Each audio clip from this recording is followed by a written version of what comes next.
This is In the Black with T. Dallas Smith. Conversations with trailblazers, glass ceiling breakers, and champions for change who inspire and cultivate leaders every day. Today, I am honored to have Cassius Butts as my guest.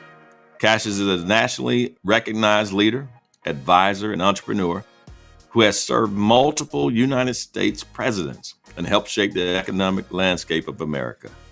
Cassius has a passion for creating opportunities for small businesses and communities, especially in the areas of opportunity zones, revitalization, and sustainability. He is a visionary, a trailblazer, a role model for many aspiring leaders and entrepreneurs. And even more than that, he is my friend.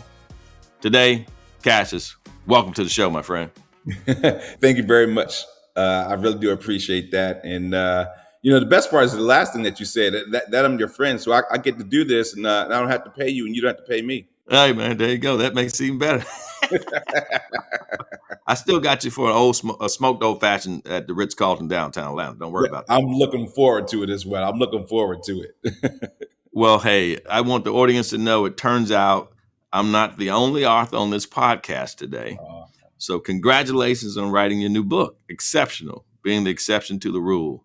Oh, wow. Can you tell me how that came to be? Dallas, thank you for that. And thank you for joining me in the kickoff of that book. It's interesting because, we talk about things that we've done, things that we've accomplished. We talk about the good things, but I believe that true devotion and wisdom comes when you go through those valleys, right? And You and I talked about going through the valleys over the years. Unfortunately for us coming out of a pandemic, just before then is when I had the idea, before the pandemic started, of writing down our legacy. In fact, you may or may not remember this. We were talking, you and I, and we were getting our shoe shine. And in fact, we weren't even getting our shoe shine. We were just sitting there at the shoe shine place. And with Mr. James Arnold. That's right, Mr. James Arnold. Sure was. I was in my role as SBA regional administrator, and you were thriving and just changing locations with your company, T. Dallas Smith and Company. And we were just talking about setting up blueprint opportunities for other people to follow. And I had always had the idea of, if I had a loved one or a relative or someone I was close to, when I'm no longer here, to figure out, hey, why did he do this? Why did he do that? Or how did he get through that tough moment? Or what inspired him? I just figured the best place to do is put it in a book so someone can follow it. That's how I came up with the notion of writing a book. And I think it coupled also when you told me about other folks who may have had the opportunity to write down their book and a legacy and may not have taken full advantage of that. And so I'll kind of pause there and say that's to answer your question, that's where it came from. Oh, wow. So I'm going to correct you on one statement you just made. Yes. You said I was coming up. Dude, I was at the lowest level of my life. And you look good though. You had a nice suit. You had a nice hey man, well that's that was all bought early on, right? So, but this is what I want the audience to really understand. So when I met you, you were the regional director for the SBA, had been appointed by President Obama. Yes, and we were introduced by a mutual friend, and I went to talk to you really about trying to get some money for T. Dallas Smith and Company, quite frankly. And, really trying to figure my way out how this thing was going to be. But the thing I love about you, and it continues to be the case, some people who were at your level at that point wouldn't have even dealt with a guy like me. But suffice it to say, you have been consistently the same guy, whether I was up, down, or on top of the mountain. Yeah. And that's one of the things I really appreciate about you. And one of my favorite scriptures is, iron sharpens iron just as one man sharpens another. And I'm telling you, you're helping me to stay sharp. And what's funny, you're writing your book, I'm writing my book, had no idea we were both writing books. And that's so right. That's right. But let me get back on topic. But I find it extremely important for people to understand really, what do you mean by being exceptional? Sure. Dallas, I'm glad you put that in that perspective because, I believe that a lot of things happens when it's really ordained. as we begin to support each other, I really believe that when you take the opportunity to support someone else in their own journey, is when those true blessings come. When you really see that grace and mercy present itself, and not saying that that's what we were looking for. We were not. We were just enjoying each other's company and trying to learn how to be the best person we could be at that time. And so you're right.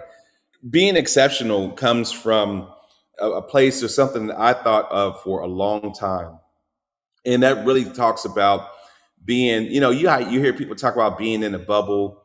How do I get inside that circle of people? How do I get into that group of individuals?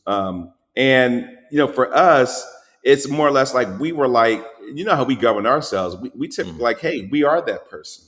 We have our own lanes.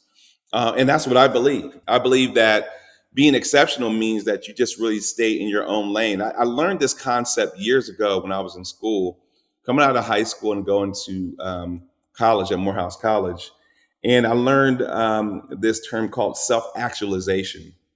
And self actualization is a concept that was introduced by an American psychologist named Abraham Maslow. And he came up with this mindset that it's a theory, it's a psychological health that really predicated on the fulfillment of innate human needs and Mm. priority. And it really talks about self being and realizing who you are, what your purpose is, what Mm. drives you, what attracts you. Once you figure out who you are, once you become in this place of self actualization, then you Mm. realize that you are in the lane that you're supposed to be in.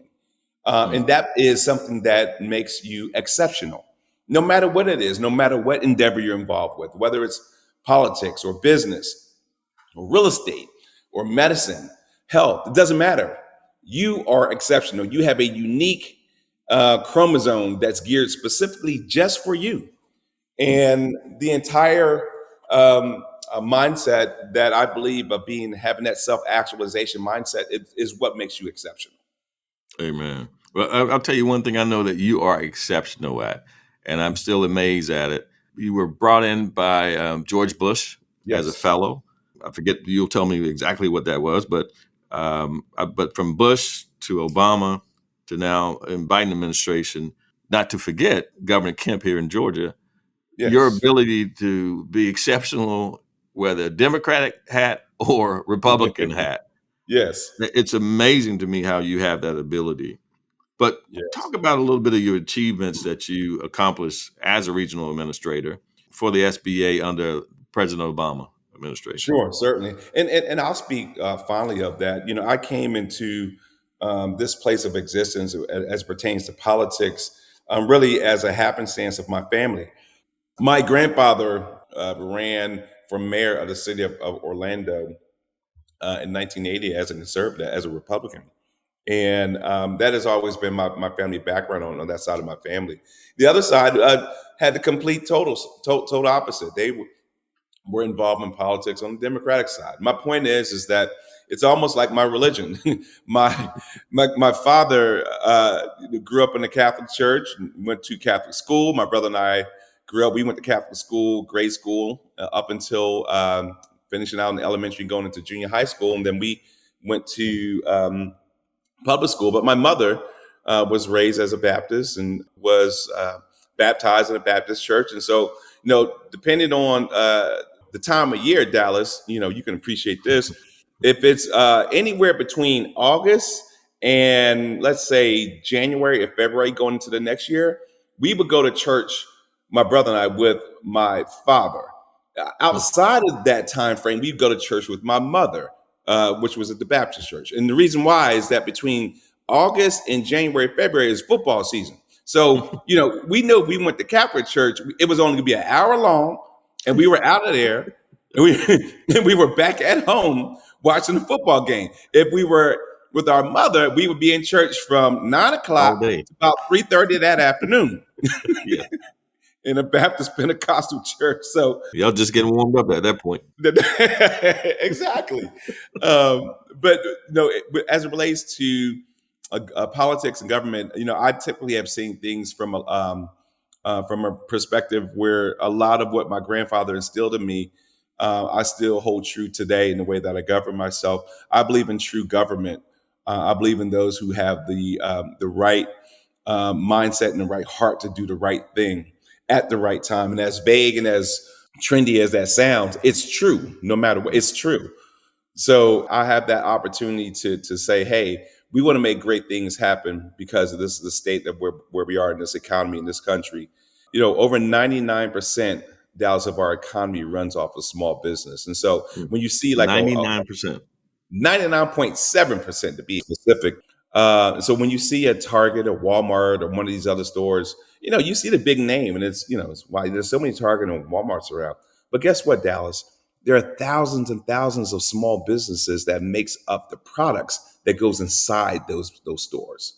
And so when you think about it from that mindset, that's when you start to think about a grocery store. Yes, you see the big name, but guess what? There's so many products that goes inside that store. Those are small businesses. Mm. And so over 99.7% of our economy runs off of small business. And so a lot of times I don't necessarily look at left or right or red and blue determines what direction I should go. I look at green. Access to capital is what really fuels our economy. And so I typically like to take a conservative approach, and I think that's panned out well for me. It's panned out extremely well for you. So, I mean, I know one of the metrics that you hit, you did over $30 billion as it relates to getting money into the coffers for small businesses during your time at the Obama administration. Yes. How did you do that, man? How did that happen? It's interesting because, I go back and I think about like what you just said, and I don't think about it in terms of the numbers we've achieved per se, but I do think about the number of lives that we change. There was this one time, this small community, Kahoma Community College, in a rural part in the Delta part of Mississippi. And during this time, President Obama was supposed to go there to receive this award. He could not go because he had a conflict. In Dallas, I was asked to go on President Obama's behalf to speak to the community college within this city, this small rural city in the Delta. And when I went there, it was so inviting. They had a band, they had a choir to sing, they fed me afterwards and gave a certificate, and and they changed the name from President Barack Obama to Cassius Butts, which was cool for them to do.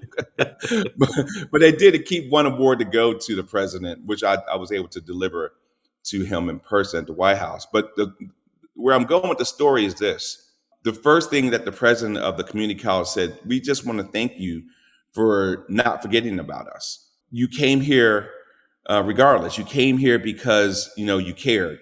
And by giving access to capital and teaching our community about access to capital with our local banks, that's going to make our community that much stronger. And so how was those numbers achieved, Al, to answer your question? They were achieved through strategic partnerships. I made certain that I wanted to have strategic partnerships with organizations and entities that had a lot of people that wanted to learn more about how to become a better entrepreneur. So, for example, the Florida Hispanic Chamber of Commerce, the Georgia Minority Supplier Development Council, the Greater Women Business Council, which covers Georgia, North and South Carolina, and I can go on. Having those type of associations put me in a place where I said, hey, this is how we're going to achieve the largest number of dollars to access to capital ever before in this region's history. And that's how we did it, just through those strategic relationships and going to places that most people probably would not have traveled and gone to. Man, that's amazing. You said something to me a while back. We were celebrating our 10-year anniversary at T. Dallas Smith and Company in 2017. Wow. And you gave me a stat, and I can't remember, but I was astonished by it. Hopefully you remember the number of companies that make it to 5-year, the percentage number, 10, 15, because now this month, actually, T. Dallas Smith and Company, we're 16 years old. Yeah. But you gave me this stat in terms of how you have beat the odds, and that is stuck with me. Just for the audience, can you share those stats? Like, what's typical business that makes it to 5, 10, 15 years? Yeah, Dallas. It's under 5%.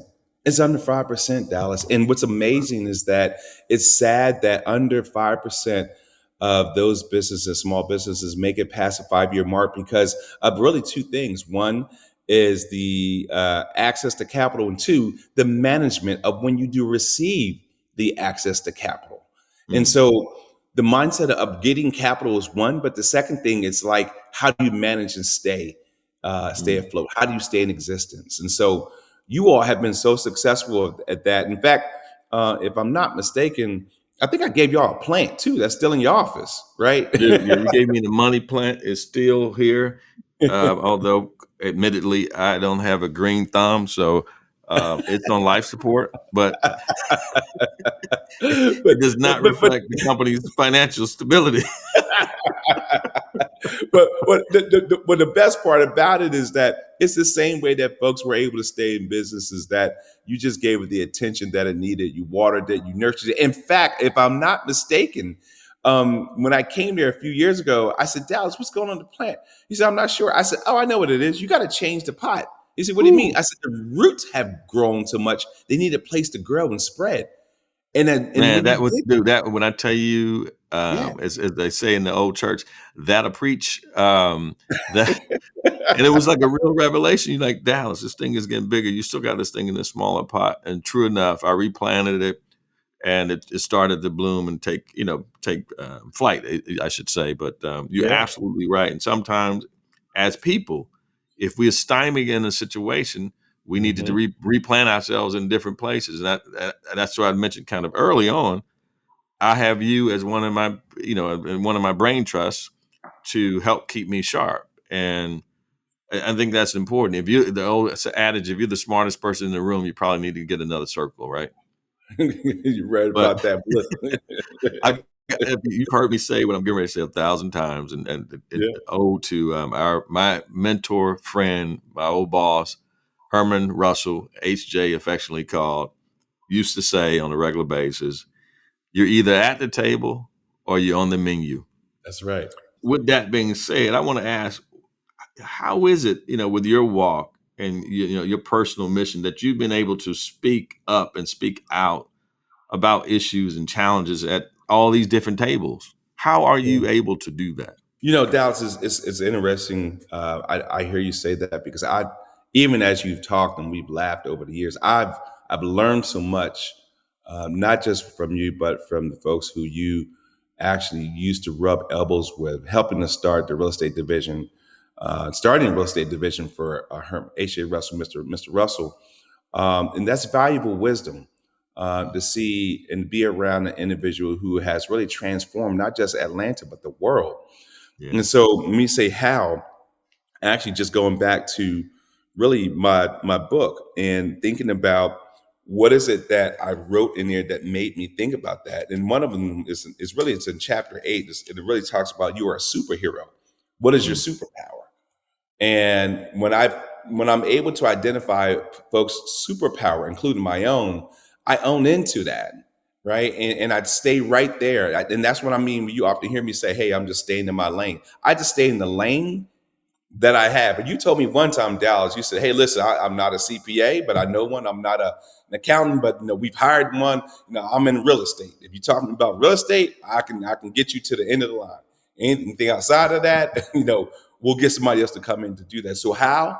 It's really realizing that your superpower is that people really enjoy being around you, Dallas, because you really often will put other people in a position for them to sink or to swim. By positioning people to do what they do best is what my opinion is what you do best. And I've learned from that. That's why I oh, believe that part of our superpower is I watch you do this from afar, oh and you wow. do it very well. So to that point, thank you for that. No, man, I appreciate it. It's funny to me. There's a picture I posted on Instagram where Leonte Benton, who's the president of T. Dallas Smith and Company now, was speaking to Kip, Yeah. and it's, I guess, it's Q&A time, and he's just the photo. He's looking at this kid answering his question, but I could see in Leonte's face, looking at this kid, that he sees himself in this conversation. Yeah. And that photo for me, man, says it all. When I see that, I'm like, this is our why. This is Yeah. why we do what we do. And this is what drives me and keeps me going in 41 years of doing this business, commercial real estate. What's your why? Yeah. I think my why goes back to self actualization.